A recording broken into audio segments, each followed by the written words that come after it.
Section 1. You will hear a woman calling an accommodation agency about properties to rent. First, you have some time to look at questions 1 to 4.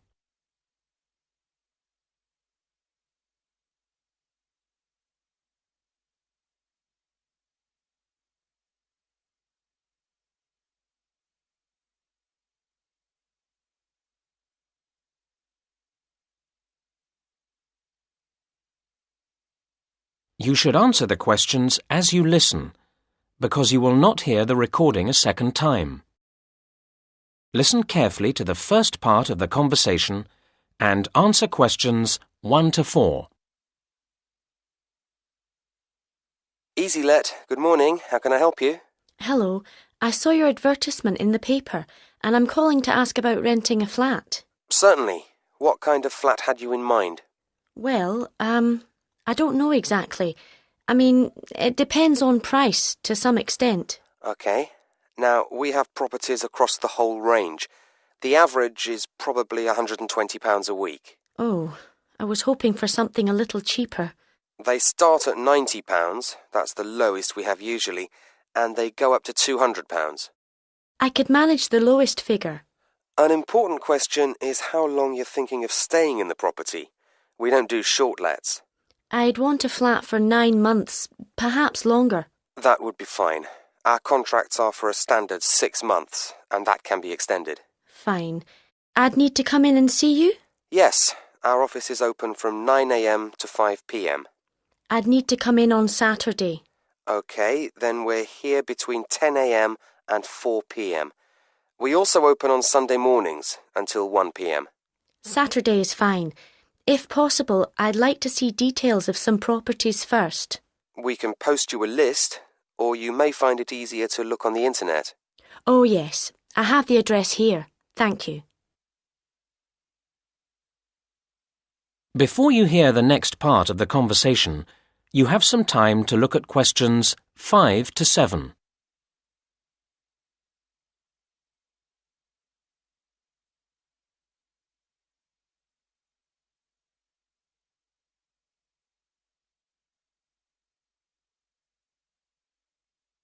Now listen and answer questions 5 to 7. What else would you like to know? I wonder what I might need to buy for a flat. What's included in the rent? That depends on the flat to a certain extent, although some things are standard in all flats. For example, every flat has kitchen equipment provided for your use. Good. Does that also mean tableware, cups, glasses, plates? In some flats, but not all. OK. And bathroom towels, sheets and so on? I don't think any flats have those included. I can easily buy some. I don't suppose flats come with a TV? In fact, they all do, although they may not be the most modern models. Oh, that's fine. But it's different with the telephone. That's up to you to organise. These days, most people seem just to use their mobile phone. I can imagine. What extra charges would I get? Is heating extra? Yes, it is. But the water bill is part of the rent, so you don't have to pay for that. Right. I've noted all that. Before you hear the rest of the conversation, you have some time to look at questions 8 to 10.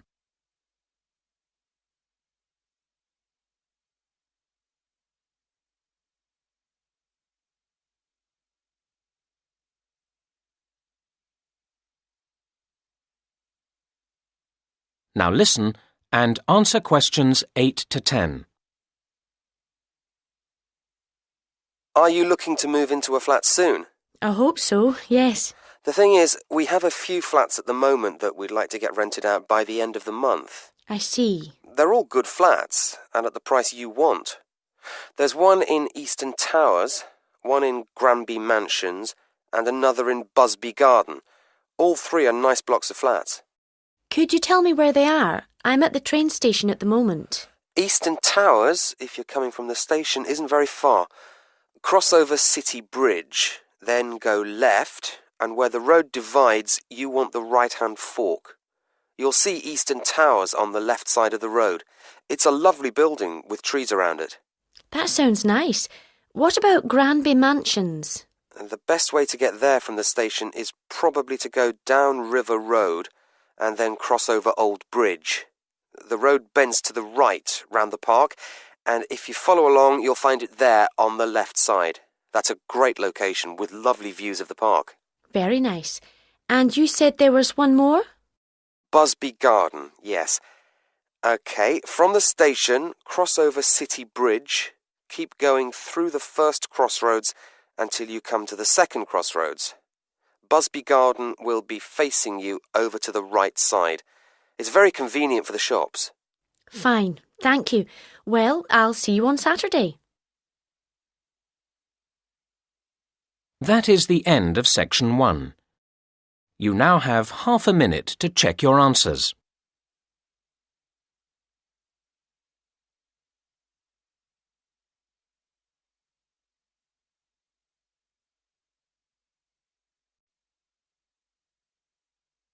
Now turn to section 2.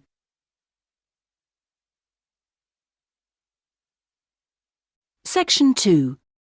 You will hear the organiser of a group holiday talking to the group before they arrive at their destination. First, you have some time to look at questions 11 to 16.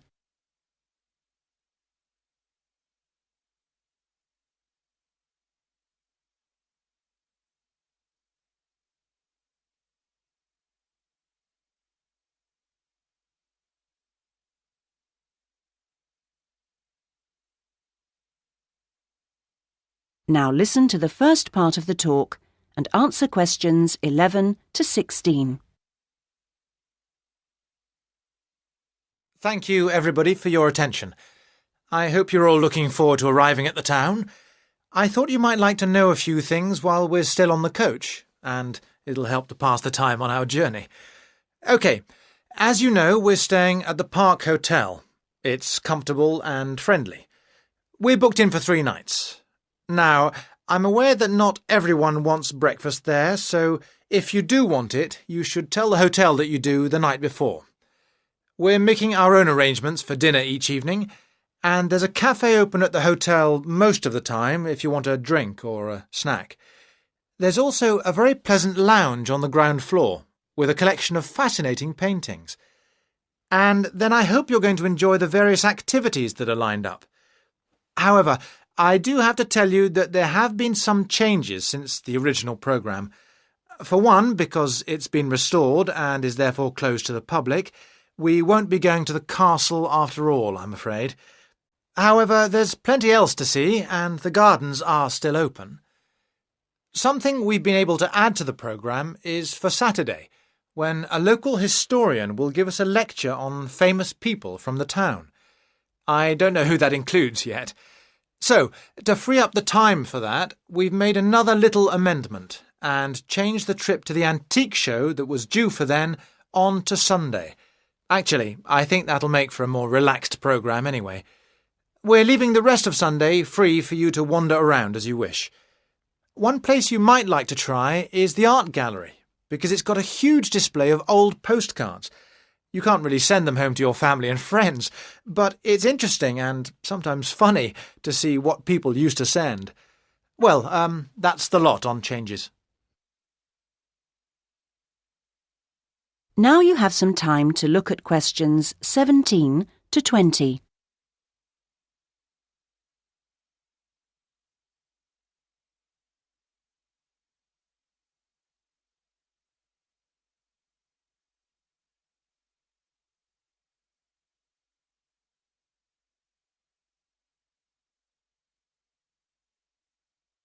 Now listen to the rest of the talk and answer questions 17 to 20.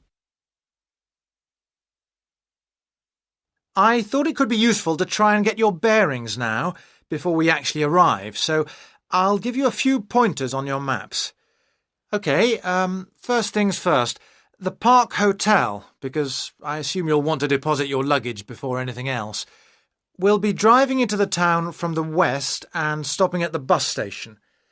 To get to the hotel, just go straight down the high street towards the railway bridge, and after the bridge, if you go left, you'll soon see it on the right. As I say, it's a nice place. You can check in, see your rooms, relax a little. There are a couple of interesting little shops nearby. There aren't any internet facilities at the hotel, I'm afraid, so if you want to send any emails, you'll need to get yourselves to the internet cafe. In fact, if you want to do that first, it's easy because it's near the bus station, on the corner towards the right of Curtis Lane and Kramer Street. So, once you've done that, well, if you do that, then I suppose you'll be ready to do a bit of exploring. You've got your basic maps, but you may want to get more information, and the Tourist Information Office is the place to do that. It's up around the train station area. From the bus station, you could go up any of the streets to the left, Cadogan Road, Earl Street or Duke Street.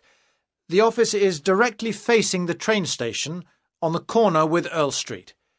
They've got all sorts of brochures and leaflets about local attractions and tickets for sale. They even sell some locally produced jams and chocolates. And a last pointer at this stage is our venue for dinner tonight, the Royal House restaurant. This is conveniently located in the very centre of town. In fact, you'll no doubt pass it as you're walking around beforehand. In relation to the bus station, it's not far. Going down the High Street, if you pass the corner with Cromwell Road, then the next junction is a crossroads with Duke Street and Runton Road, and it's there. You'll be able to see its rather grand entrance over on the left corner. The food and the service there are both excellent, so it promises to be an enjoyable evening. Well, we're just coming into the town now, so... That is the end of section 2. You now have half a minute to check your answers.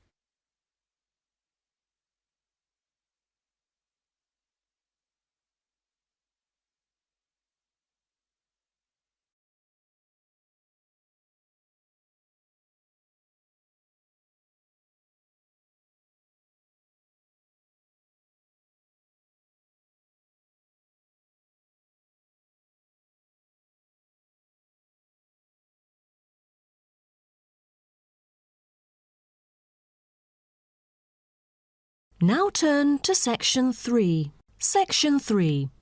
You will hear two students called Helen and Paul talking to their tutor about a nursing course. First, you have some time to look at questions 21 to 24.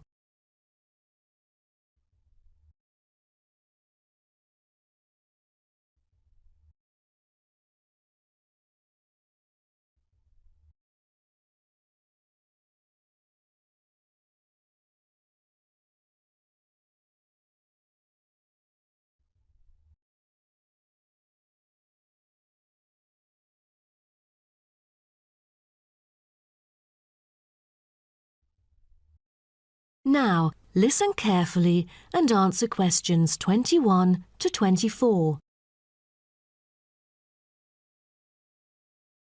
Helen and Paul, congratulations to you both for doing so well the past semester. You two have exhibited an impeccable performance during your first year in the nursing program. I'd like to get some feedback from the two of you to better improve the program and to provide guidance for our prospective students. I'd like to start with you, Helen. So, first of all, which aspect of the program impressed you? Well, to be honest, when I was enrolled into the course, I was expecting a group of classmates my age. But as I stepped into the classroom for the first time, I was surprised by the diversity. Most were in their 20s, but there were also those in the 30s or even 40s. As it turns out, the intergenerational communication has sparked intense debate and new thinking, and I think that's something special about the programme that I appreciate very much. What about you, Paul? What do you think of the programme? For me, the group project we carried out last semester is another key feature of the programme. The whole class was divided into 8 different groups, working on 8 prospective cases. Team-building sessions were conducted in a collaborative way most of the time. Comprised of 5 members, our group studied acute pancreatitis. During the process, we broke the task into different parts and assigned them to each member. We were then able to tackle the complex problem by pooling our knowledge and skills. More importantly, stronger links were established between the group members. Because of the project, we've all become good friends. That's true.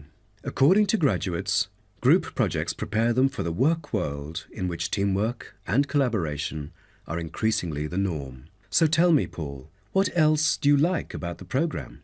I want to be a registered nurse, working in a public hospital after graduation. So the internship provided is a valuable opportunity for clinical practice in a supportive learning atmosphere. However, I was amazed by the amount of written assignments, since I thought the course should have focused more on practice-oriented learning. Well, I have to disagree with you, Paul. The essays demonstrate your understanding of the course. For me, writing essays is a process that involves critical thinking, which challenges me to develop my points more thoroughly. I thus manage to gain a diversity of perspectives. The program is designed to deliver basic and advanced theoretical knowledge of core concepts, including healthcare systems concepts, together with practicum or clinical practice experience to bridge the classroom content to the practice setting. So, I'm afraid written work is unavoidable. Also this year, we've added a module of law. How do you feel about that? At first, we felt that learning law is kind of redundant and too time-consuming. After a few sessions, we realised that it is necessary in dealing with future medical disputes.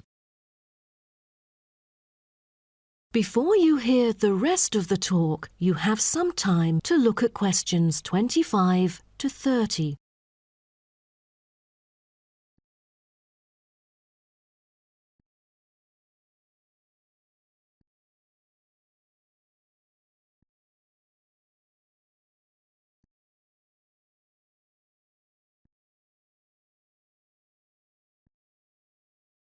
Now, listen and answer questions 25 to 30.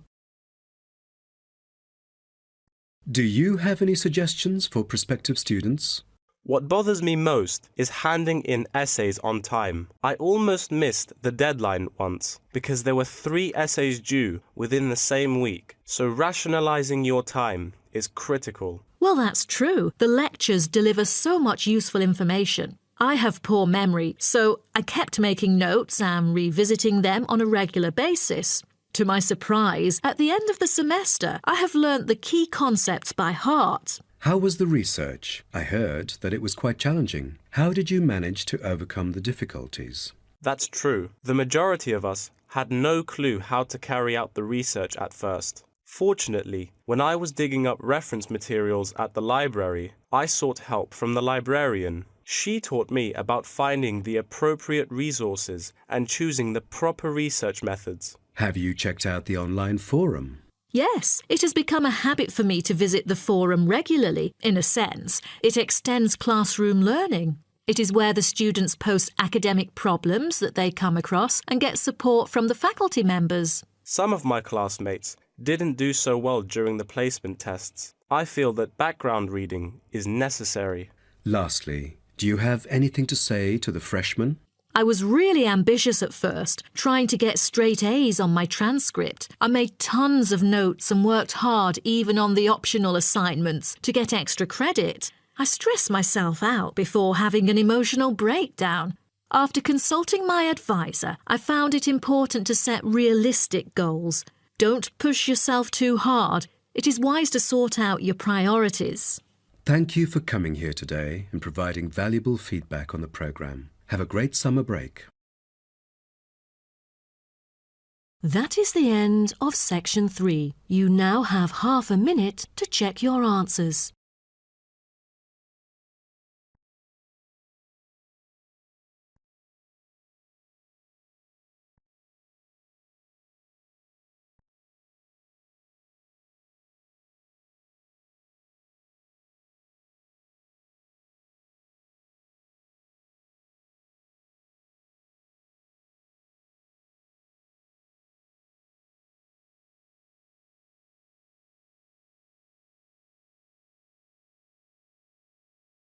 Now turn to Section 4.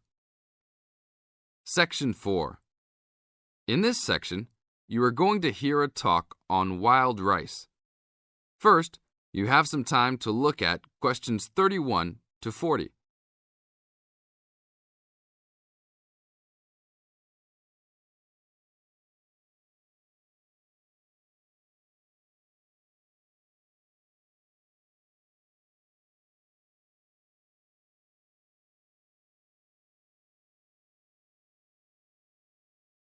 Now listen to the tape and answer the questions.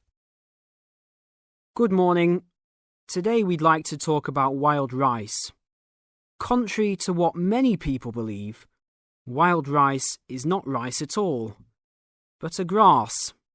Much of it sold in the world today is not even wild, but rather cultivated varieties that do not occur naturally.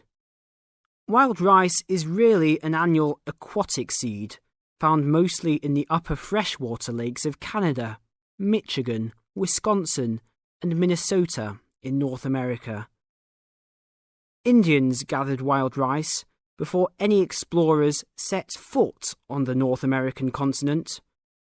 Early explorers were greatly impressed with the strength and hardiness of the woodland Indians, and attributed their vitality to their ample servings of wild rice. Wild rice can grow in water as shallow as 3 or 4 feet along marshes and muddy waters. A tall plant, it grows to a height of 8 to 10 feet, with a long flower cluster that reminds one of a narrow broom. The grains in their husks on the tall stalk look somewhat like oats. Truly wild rice is a challenging crop to grow, even today. It's very susceptible to failure due to weather conditions. If a heavy windstorm comes along just before harvesting, the seeds can be blown into the water, ruining an entire crop. Harvesting at just the right time becomes a matter of beating the birds to it, since wild rice is considered a delicacy by many birds living in the area. Other challenges include insects, disease, poor drainage, and high waters. If the grains are too green, they are difficult to thresh or beat out of their husks. If left on the plant too long, even a few days too long, they fall off the plant into the water. Airboats have brought about recent improvements in commercial harvesting of the wild rice, while newer techniques for parching, winnowing, and hulling have been a help in saving time and labour. Still, it takes about 3 pounds of grass seed to yield 1 pound of wild rice. Buyers should be aware of 2 types of wild rice, gathered and commercial. Foraged or hand-harvested wild rice is gradually being pushed out of the market by hybrid commercial varieties. Hand-harvested wild rice makes up less than 20% of the market today. Heirloom varieties of this foraged grain still exist. In fact, it is the only heirloom grain sold commercially.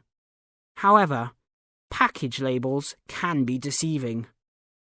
Though the label may read Indian harvested or organic, the product may be hybridized wild rice placed in freshwater lakes and gathered by Indians in airboats.